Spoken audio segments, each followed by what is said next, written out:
launched its new line of devices during their September event, including new 10.2 inches entry-level iPad, replacing smaller 9.7 inches model.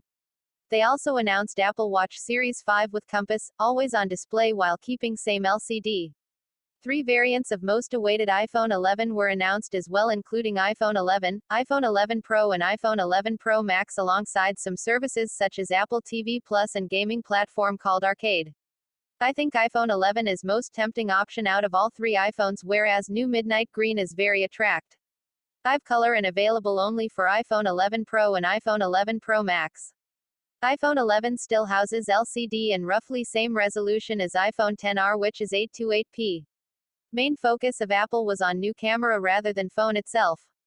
They added 3 camera 2x telephoto, wide angle and ultra wide angle on Pro and Pro Max, whereas iPhone 11 packs with 2 cameras, wide angle and telephoto. All sensors on all variants are 12 megapixels.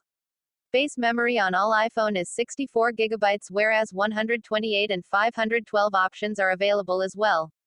iPhone 11 starts from $699 excluding tax in USA, and 2,949 dirhams in UAE. iPhone 11 Pro starts from $999 in USA, 4,219 dirhams in UAE, and iPhone 11 Pro Max starts from $1,099 in USA and 4,639 dirhams in UAE.